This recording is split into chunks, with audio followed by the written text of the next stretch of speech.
So I'm Jonathan Haggerty, and today we're going to be watching 10 of my fights from the One Championship. Let's roll back the tapes. I just don't think he could cope. I think the right hands were just a little bit too strong for him. I was literally on the verge of pulling out 2 weeks before this fight. I wasn't ready. I find this quite difficult to watch just because of the way it ended. So I'm not used to getting knocked down. So when I did get knocked down, I know that I've got that dog in me to get back up and carry on fighting.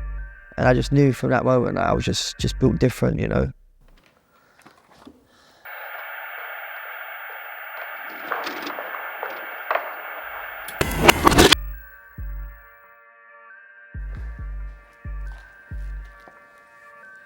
So this is my debut fight for One Championship against Joseph Lazeri.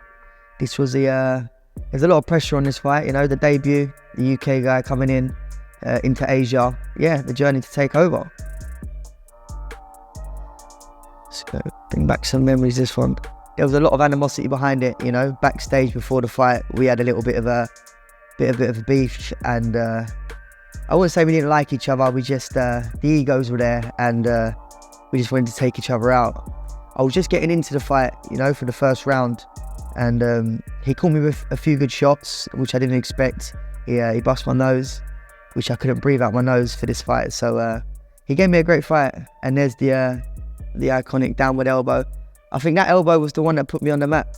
You know, that's the one that that's the move that everyone loved. I think if we didn't have that animosity before the fight, I think he would have stayed down. But I felt like he thought he had to get up after that.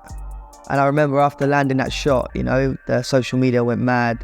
Had the likes of John Jones posting the comment on it, and all sorts of fighters, you know. So it worked wonders. It put me on the map. Let's just say that. It's crazy to watch this back, you know, because my style has completely changed from this fight. So yeah, this round, I think this is the third round. I could just remember Chris telling me, "You got to go for it, go for it." I knew I was winning at this point, but you know, you just can't underestimate your opponent. You got 4-ounce gloves on, like one shot, and it could be game over. So I had to stay switched on. But at this point, I knew I was winning, and I could see he was rushing, and he was eager to get close to me. He was just rushing in. The start of the career. I mean, to get your hand raised in your debut, it was a lot of weight off my shoulders, you know. So years ago, I used to sit on the sofa with my father watching the UFC and all that sort of, the big arena fights. And we used to sit up till like 3 in the morning watching it. And I just knew one day, these big arenas, this is what I'll be fighting at. For that moment to finally come, it was a bit surreal, you know. I just looked in my dad's eyes, and he was like, "This is your time, boy." It gave me a little bit of goosebumps before the fight. So I was eager to get in there. So yeah, this is me versus Sam A. You know, this is the fight that changed my life, really, you know. Let's go.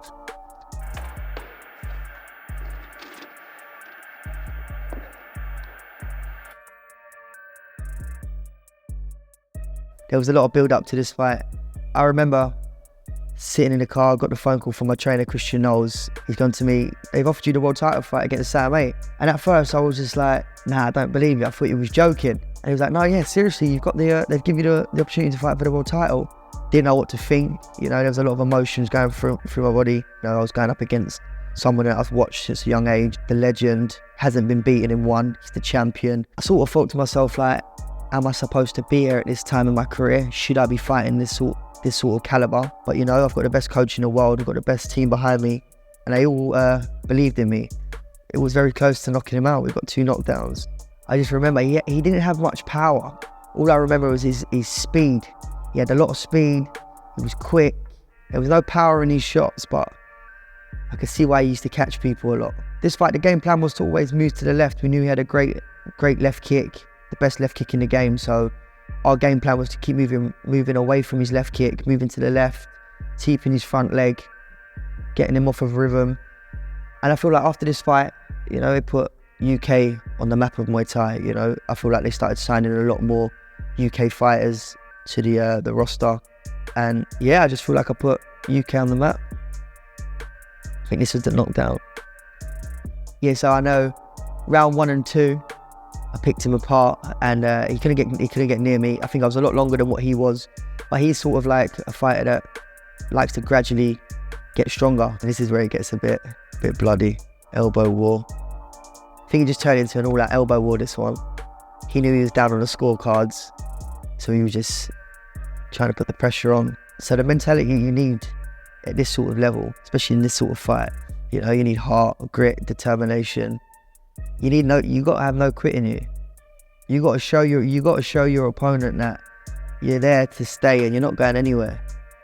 Oh, I still watch this fight back. Probably one of my favourite fights in one championship. There's the knockdown. Do you know that was a jumping knee, and then out of nowhere I just stuck a jab out there, and thankfully it caught him, and yeah, it rocked him. You could just see him there wobbling.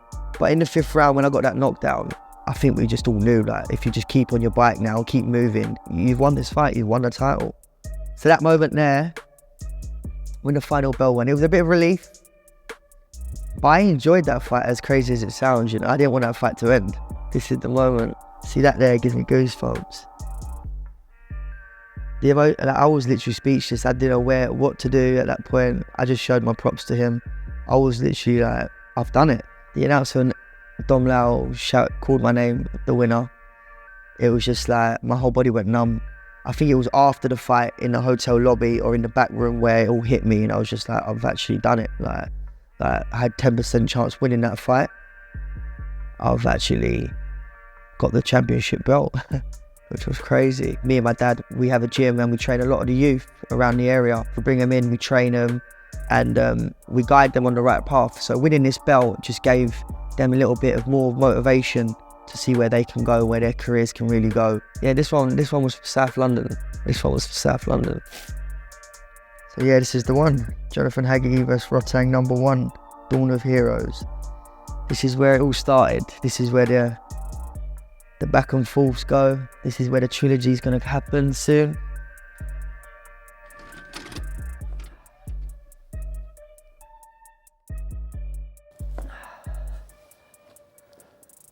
So yeah, after the Sam A fight, you know, emotions were high, adrenaline was rushing. I decided to call out the man that everyone was scared of, the man that was beating everyone, and that was Rotang.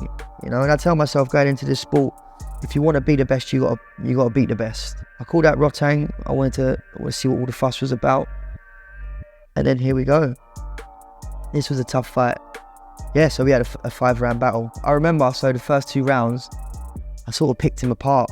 And I remember going back to the corner, going to my trainer, like, what's the fuss all about? Like, what is the fuss all about? And then he started upping the pace with me, and it just turned out to be a great fight. So this one, we knew he had strong hands, so we was using the teep a lot, the left kick, which was working great.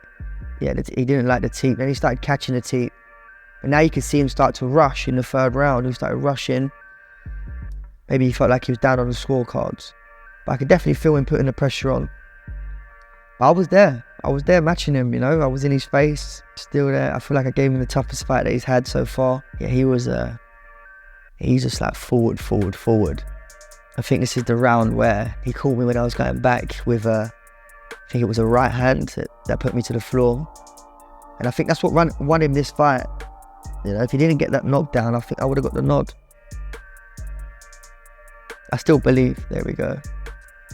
I remember that moment there when I'm sitting down and looking up at the stadium, and I could just see like Rotang versus Haggerty versus Rotang going round in a circle. And I just thought to myself, yeah, I need to get up.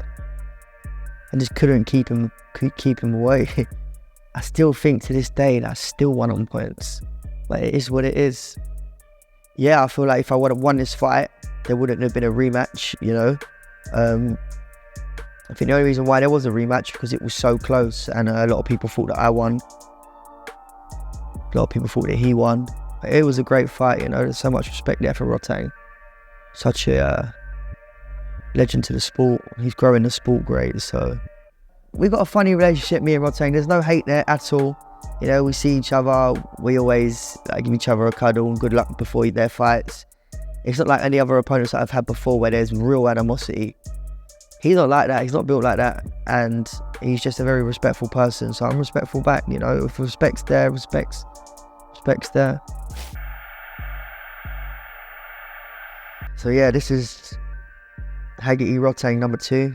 I find this quite difficult to watch just because of the way it ended. But after this, I learned a lot, so let's watch it again, eh?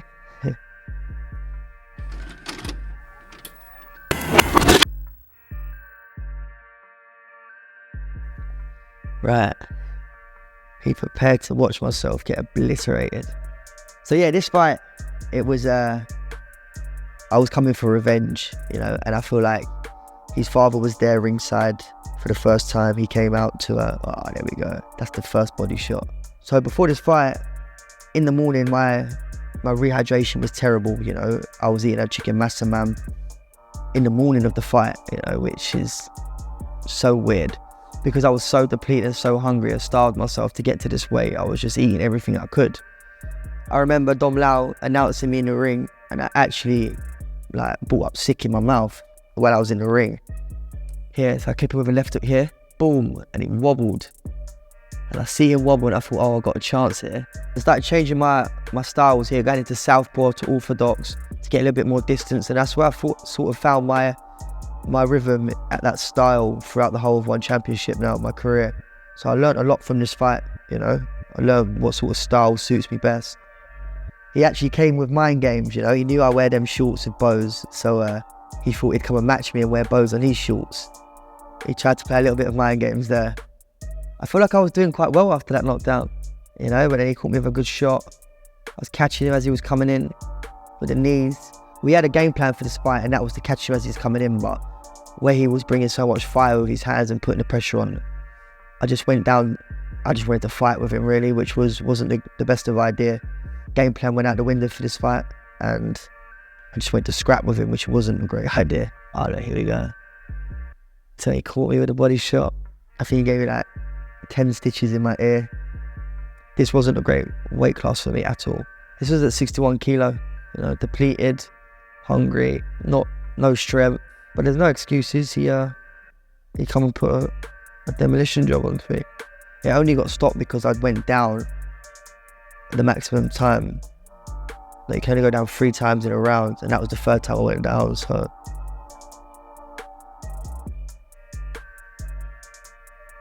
But yeah, that's hard to watch, bruv. Yeah, you know, that's what made me strong. This fight made me strong. So after this fight, I think I had a little bit of a break, you know. I was a little bit emotionally damaged after that fight, you know. He literally obliterated me. Took myself back to the drawing board with my coach, and we were just waiting on the next fight. You know, we knew we'd better ourselves, and we'll make a massive statement, and we won't be beaten again in One Championship after that. And that is literally what's happened now. Like, we've not been beaten since Rote. So yeah, this is the fight after the loss. This is Jonathan Haggerty versus Taki Nato. Big Bang number 2. Let's give it a watch.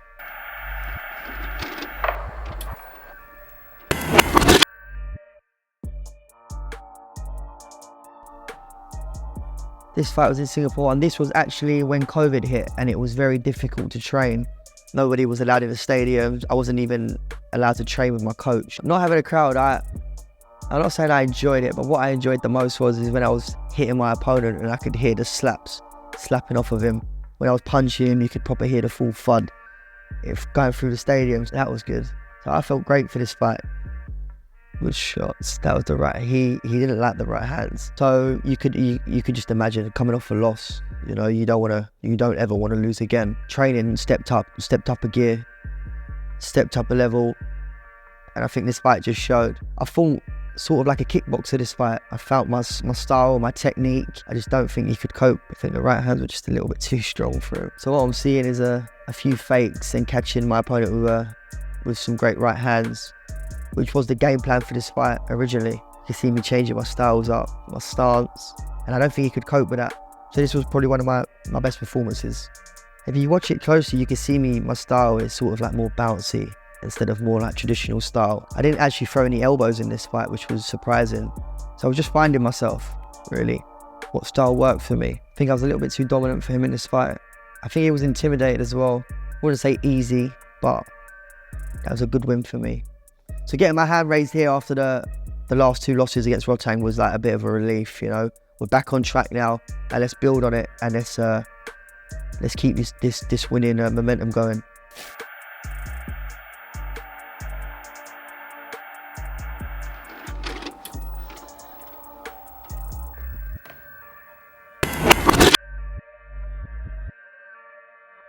So yeah, this fight here was against Monkel Pech ND, 2022 in Singapore.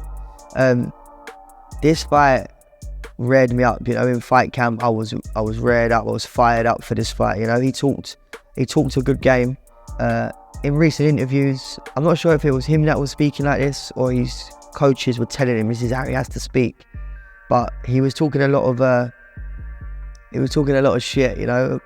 Because he seen me get knocked down with Rotang from body shots. He says he's going to come and body shot me. I'm not going to be able to take his power.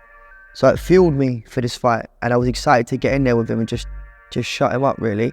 So back then, there wasn't really any trash talking going around, you know, towards me. Especially now I've got both belts. I feel like people are trying to trash talk to get the fight, and build up a fight, getting me to speak down. And that's how I feel. But, you know, at the end of the day, I just feel like I've got what they want, and I go home, I sit back and I look at the 2-1 championship belt. So I just let them talk as much shit as they want to talk. So at the end of the day, it's all about when we get in there, what happens. You know, first round, you might be able to see if you've not seen it.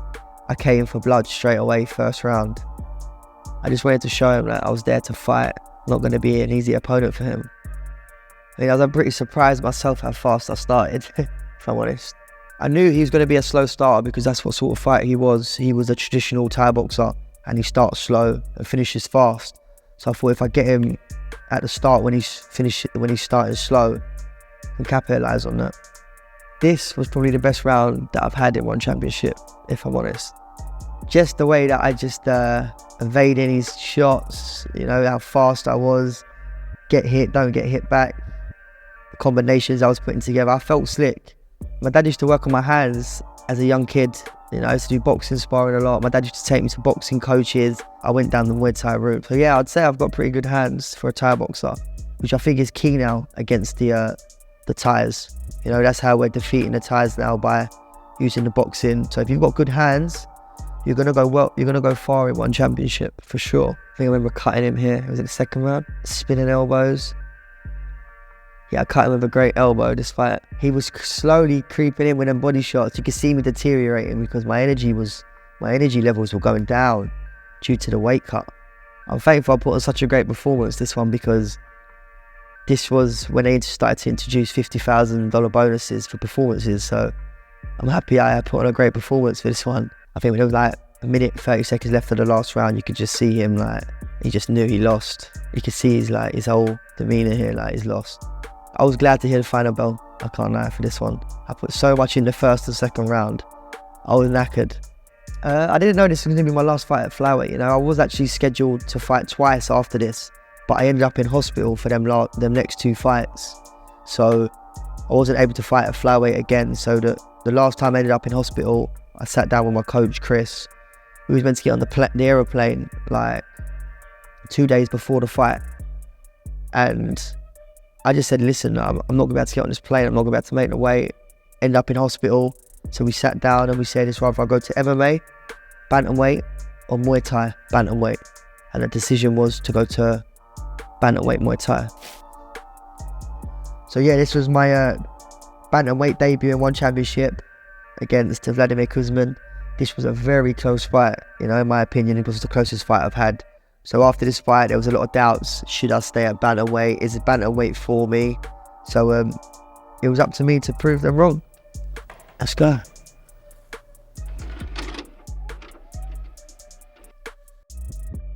So yeah, this was a very close fight, you know. The night before this fight, it was always doubts going through my mind, like how hard do the bantamweights hit? Am I going to be strong enough for this weight division? This was a bit of a tricky fight for me, you know. It was like a game of chess. We both had sort of similar styles.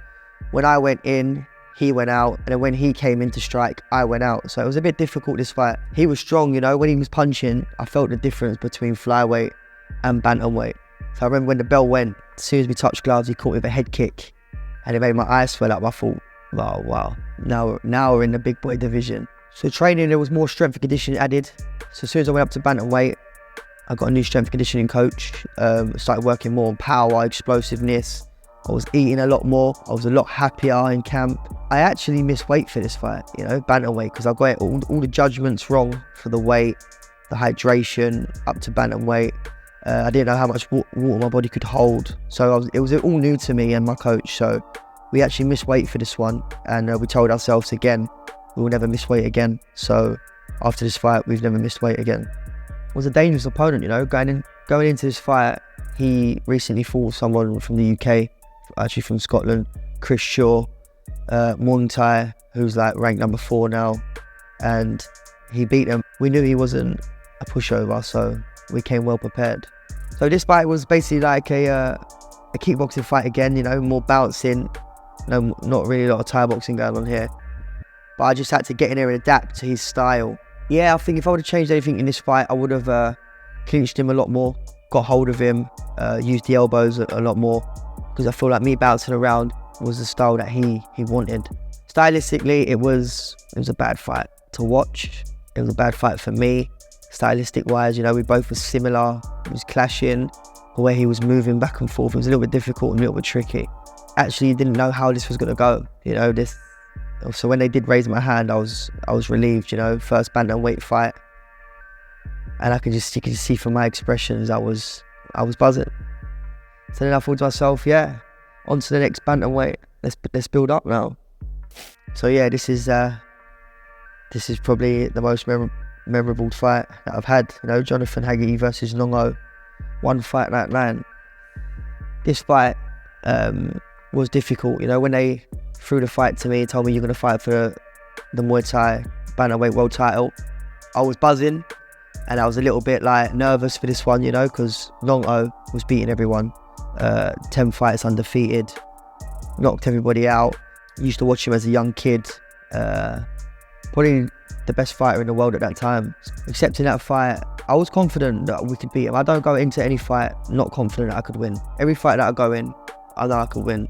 So yeah, I remember when they did give us the fight, I told my dad about it. And I don't think my dad was too keen on me accepting the fight.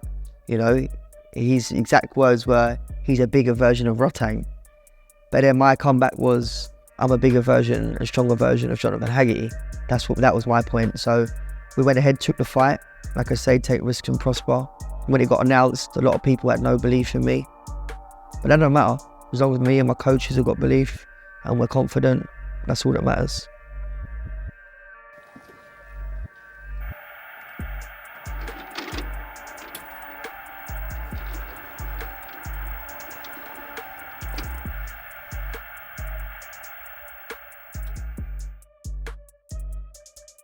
So yeah, I remember I trained in Thailand for this fight. I trained in the UK for 3 weeks, then I moved to Thailand for 6 weeks to train for this fight. I think he underestimated me, if I'm totally honest. So yeah, I knew he was a strong fighter and he liked to kick hard with his back leg. So catching his leg and sweeping it like you just see there was one of the game plans. Calf kicking as well was a game plan in this one. And we knew this right hand was there to be locked and loaded. So when I landed the first right hand that dropped him, I actually had my eyes closed and it was sort of like an overhand right. And it hit him in the back of the ear. Believe it or not, that is where we was aiming to hit Nongo, the back of the ear. And I feel like when it landed, I just looked and I thought, he's down. This shot here, boom. Couldn't believe it. I just couldn't believe he went down. And when I see him wobbling, I pointed and I was like, oh, he's actually wobbled on him like a rash. I needed to be on him. Couldn't believe it. So I actually heard 10 seconds left of the round. So I thought I need to knock him out now, or he's going to recover, go back to his corner and recover. I think I remember pushing the ref out of the way and telling him, let me go. And there was no defense there from me, just straight attack. And when he landed, oh man. Do you know when that happened? And then my dad comes up and grabs me. I push him away. I said, I fucking told you, Dad. I fucking told you I beat him. To this day, I would always remember that. Look, I fucking told you. I think we was just all like, we just couldn't believe it. Like, nobody done it. Like, nobody beat Nongo, let alone knock him out, And the much doubt there was of me getting in there and me beating him. Like, nobody thought I could win this fight. Everybody fights to get the knockout, you know, it's just what everyone wants to see, knockout. But sometimes it doesn't happen, but when it does happen, you're like, it's like the cherry on the top, you know. So in that bit there when I knocked him out, I was literally holding him off, and I was creating space for my own uppercuts, my elbows, and everything was just landing sweetly.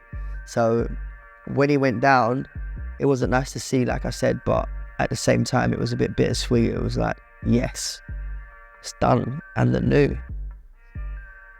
And the new. That was the saying for that whole fight camp. And the new, telling ourselves, and the new. And there we go. Oh man, first, I always wanted that belt. Yeah, I can't believe it. All the weight's been lifted off my shoulders. Let's give me butterflies, brother.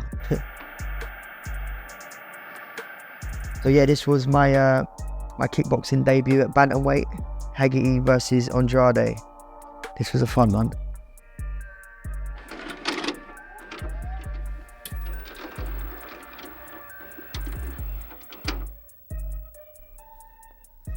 So yeah, this fight, Andrade, we had, I wouldn't say a little bit, we had a lot of animosity, there was a lot of beef there. He brought the trash talk out in me. He talked a good game. He talked a really good game. You know, this was a kickboxing fight, no elbows. He decided to give me the title shot, the opportunity to become the double sport world champion, which I was very thankful for. He's obviously the MMA fighter, world champion. He's had some kickboxing fights as well, so it was a great fight. But I really wanted to put a full stop on him, you know, the way he was talking a lot of shit, so I was very, very hyped up for this fight, motivated again. I can adapt, you know, my style is more like a kickboxer, if I'm totally honest. So when they offered me the fight, I thought it's just going to be an easier version of Thai boxing because there's no elbows to look out for. So my striking's great, so why not, let's go for it. I think I put on a great clinical performance there. And he was also a southpaw, so the game plan was to keep moving to your left, more hands, and take his back leg out with low kicks. Camp was great for this one. This was a great fight camp. I've done the whole fight camp with my trainer in Thailand. It was probably one of the best fight camps I've ever had, if I'm totally honest. I've clipped him, he stumbled. Once I see red, I go for it. Like, I'm literally walking through his punches with no guard. But I knew I could get him out of there. So I was just rushing forward. And I remember he wasn't going down. I was giving him a flourish of punches and he weren't going down right here. So I started chasing him. And I thought to myself, I just need to relax now because I'm going to tire myself out. So then I started picking him off. Taking my time, catching him again. And as he was going back, boom, that's when I caught him. And I don't think he recovered from that. He got up too soon, way too soon. It started giving me goosebumps. 2-sport world champion. You could just see how much it meant, you know. I wish I could relive that moment again. There's no feeling like it. The greatest feeling in the world. All the hard work, trash talking, the hard training, it's all finished now. And I remember putting up a post after that where he was talking too much shit. There was a picture of him laying down on his back, me over him, and I posted, "Chat shit, get banged." I don't think it was a good idea, but in the moment, I thought it was. So when I came into this organisation, the plan was to wrap one belt on that shoulder and the other on that shoulder. You know, I've always wanted that. And I actually got a 100-gram bonus for this fight, which was the icing on the cake, mate. 2-time. I remember after beating Andrade, I went up to his corner and I told his corner team, "You don't want it," because in his corner was Felipe Lobo. I just sat there and I told him, "You don't want it, you're next." And that's what leads us on to the next one.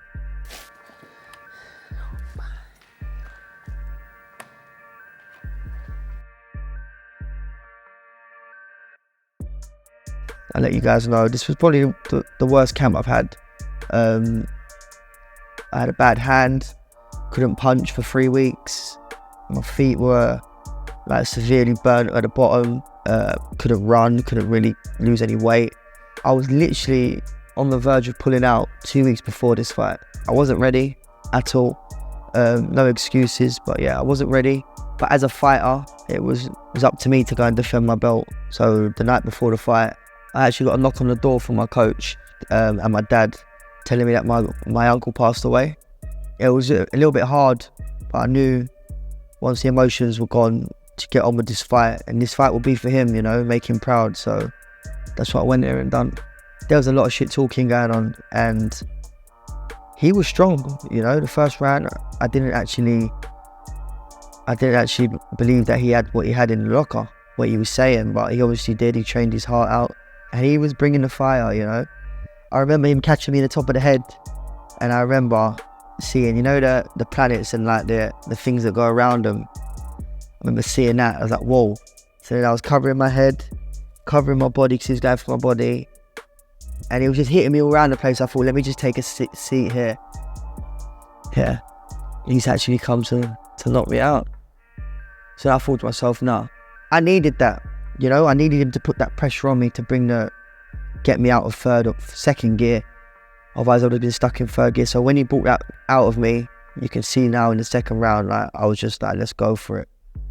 And he didn't like it. Crazy fight. I was wobbling him. I was thinking, I'm going to get him out of here. This was a great back and forth fight, you know, especially to be debuting on Sky Sports. What a way to debut Sky Sports, eh? Yeah, for sure. You know, I respect every fighter for getting in there in that ring. You know, I respect every fighter. I respect him more for standing toe to toe with me and being a man of his word and telling me he's gonna come and put it on me, because that's literally what he did.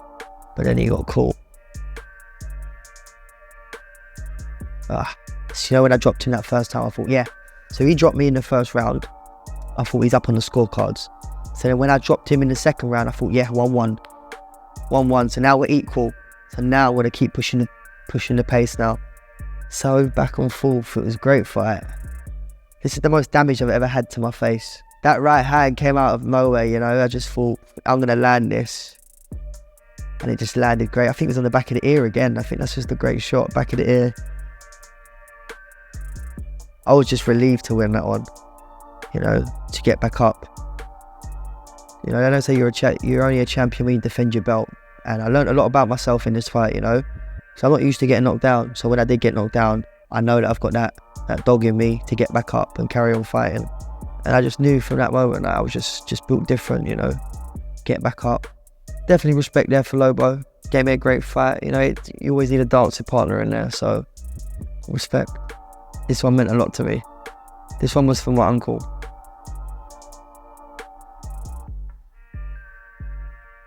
I mean, looking back at all them fights now, you know, I'm just sitting there wondering how I'm able to speak so well and I've still got brain cells, if I'm honest. So yeah, I've been through a lot of emotions during my career at One Championship, from like the debut to thousands of people, to overcome that, to changing weight, the categories, to missing weight, to getting knocked down and becoming the bantamweight champion.